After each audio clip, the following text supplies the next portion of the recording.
y a 2 semaines, hein, lors du passage d'Atlanta du côté de New York et ensuite du côté de New Jersey, que Antoine a eu la chance de s'entretenir avec Clint Capella, l'intérieur suisse des Hawks d'Atlanta. Il était accompagné d'Emric Parker. On écoute ce long format et puis on en discute ensuite ensemble.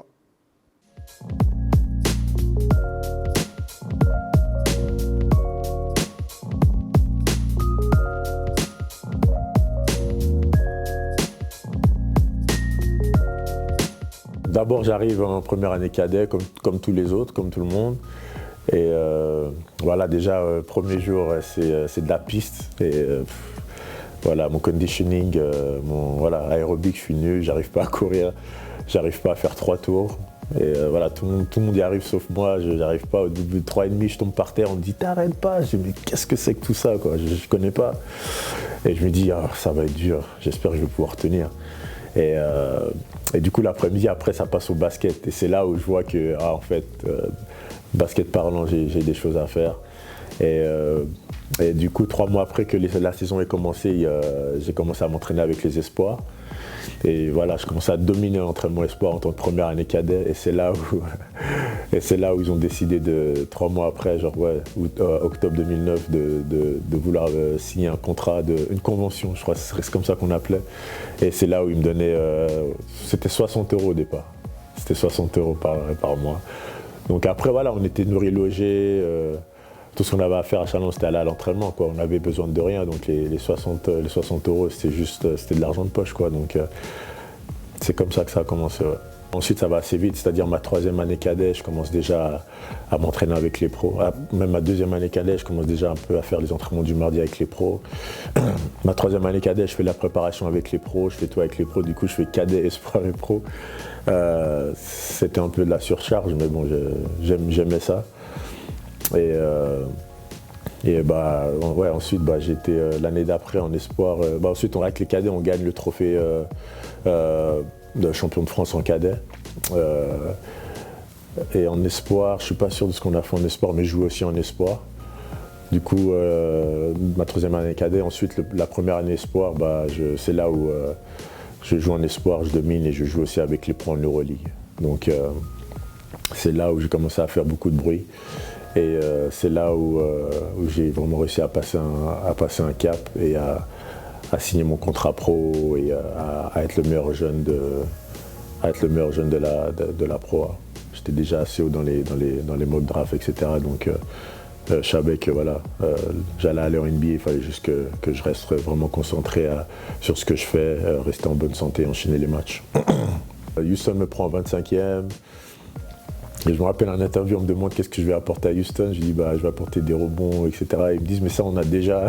Je me dis je sais pas, c'est ce que je vais apporter, on verra ensuite. Voilà, donc j'arrive à Houston, j'avais des petits problèmes à l'adducteur, donc je reprends pas tout de suite avec les autres. Le training camp je le loupe, etc.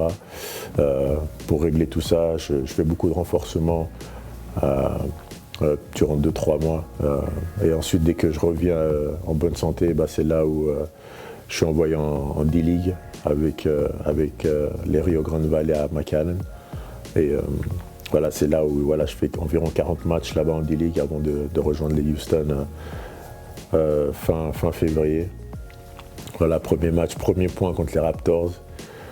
Fin février de ma première année. Et ensuite, après ce match-là, je mets 2-3 gros dunks. Et ensuite, je suis resté dans la rotation, j'ai joué en play-off ma première année. On allait en finale de conférence à l'Ouest contre les Warriors. Et c'est là où ma première année, j'ai eu la chance de défendre sur Stephen Curry. Et je me disais, c'est incroyable, l'année dernière, j'étais à Chalon et là, je me retrouve face à Stephen Curry en finale de conférence. C'était une grosse année pour moi. Mon ambition, c'est d'être le meilleur défenseur cette année, me donner les meilleures chances.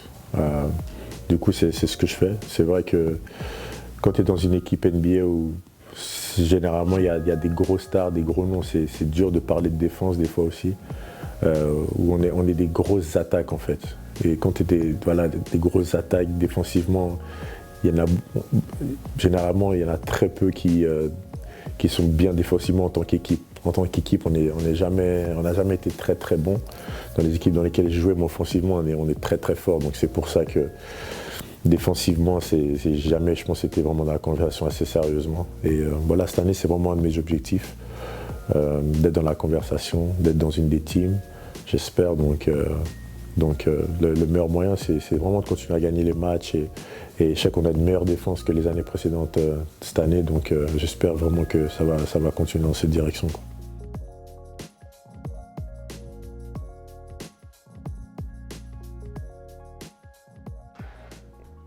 C'était Clint Capella, à l'intérieur des Hawks d'Atlanta, qui répondait au micro d'Antoine Bancharel et d'Emeric Parker. Vous avez vu un petit peu l'origine, bien sûr, cette découverte du basket, son arrivée à Chalon et sa transition vers la NBA. Nous, on va s'arrêter sur son actualité, puisqu'en fin de sujet, il déclare vouloir être meilleur défenseur de l'année. Est-ce que c'est un objectif atteignable, selon toi, Fred?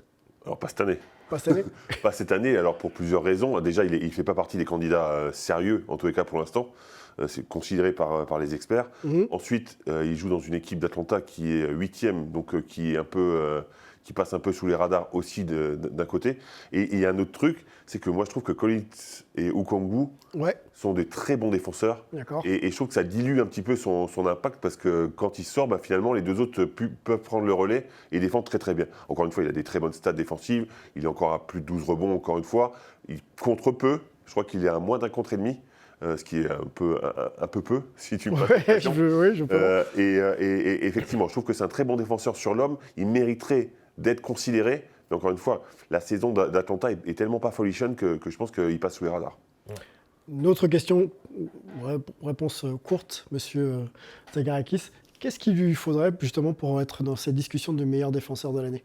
Je pense qu'il lui faut de la constance dans l'impact qui se traduise en victoire pour Atlanta. C'est-à-dire que, bien entendu, tu ne peux pas mettre sur ses seules épaules la responsabilité du succès défensif de cette équipe. Ça doit être un élan commun. Mais avec l'arrivée de DeJounte Murray, justement, avec le backup qui est le sien, ils ont, je pense, une ossature où ils pourraient développer solide, tu vois, quelque chose de concret, sachant qu'il serait considéré comme la pièce centrale, telle qu'un Rudy Gobert l'était du côté du Utah. Mais comme l'a dit Fred, ce n'est pas pour cette année. Par contre, s'il pose sa marque sur cette saison et qu'on l'ait déjà dans l'esprit pour la saison prochaine, il peut commencer comme étant un des favoris pour la saison prochaine et justement prendre, on va dire, la pole position en commençant sur les chapeaux de roue dès la saison prochaine. Il a un gros avantage, c'est qu'il défend bien sur l'homme et qu'il est bon en aide et qu'il peut switcher. Oui. Donc déjà, c'est un énorme avantage. Après, encore une fois, moi c'est la saison vraiment d'Atlanta qui le mine un peu. La réputation peut-être défensive aussi de la saison d'Atlanta qui aide pas. Melvin veut réagir, mais très rapidement, Melvin, on sait que tout ce qui est aspect tactique, défensif, offensif, ça t'intéresse. Dis-nous ce que tu penses de Clint et de son évolution. Non, mais moi, je voulais juste rapidement dire que Atlanta, c'est la 13e meilleure défense de la Ligue cette saison. Si tu regardes l'historique des joueurs qui gagnent le trophée de meilleure défense, tu dois être dans le top 3.